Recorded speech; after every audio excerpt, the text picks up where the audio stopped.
माहुर बड़ा करम होई,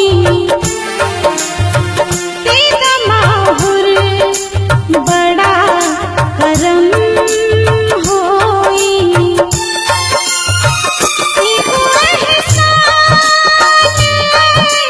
सनम होई। माहुर बड़ा करम होई, दे माहुर बड़ा करम होई, एगो एहसान सनम होई।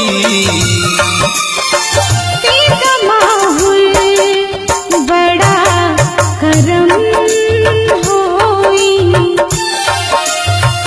दे माहुर बड़ा करम होई।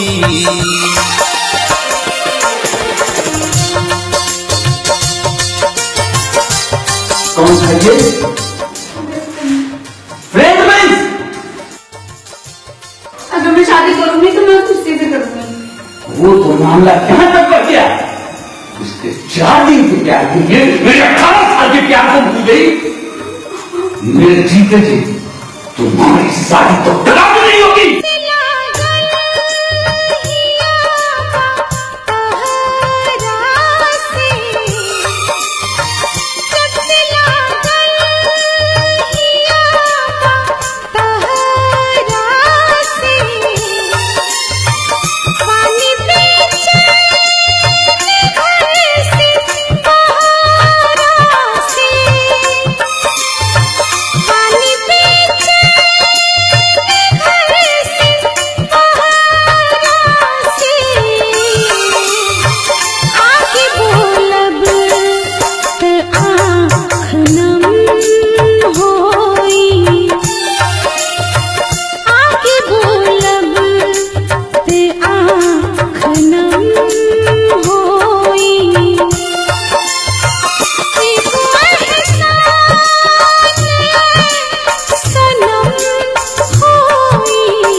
माहुर बड़ा करम होई,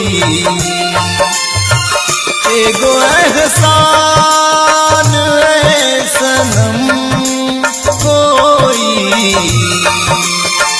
दे माहुर बड़ा करम होई।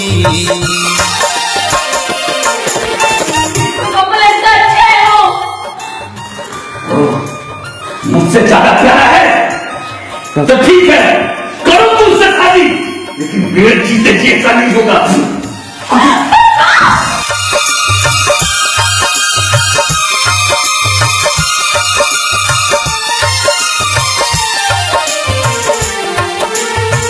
काहे इतना कठोर हो गईलू,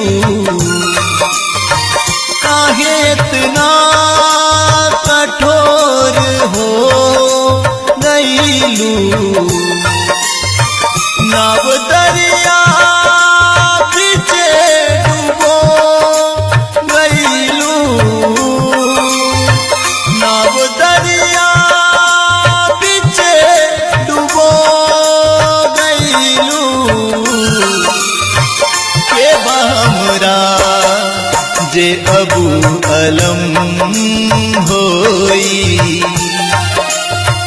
के हमरा जे अबू अलम होई,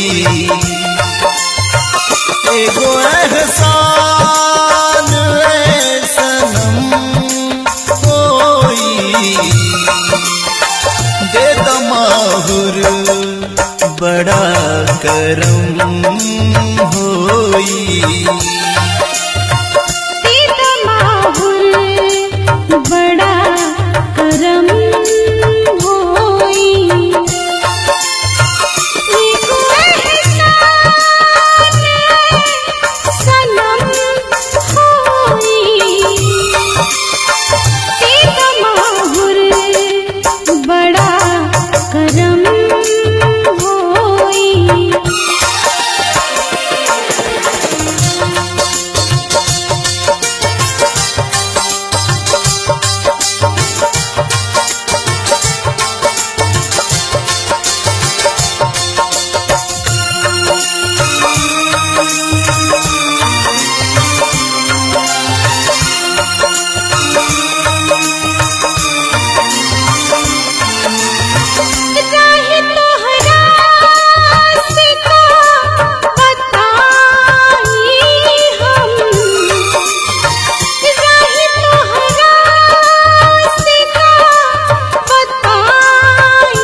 बड़ा करम होई।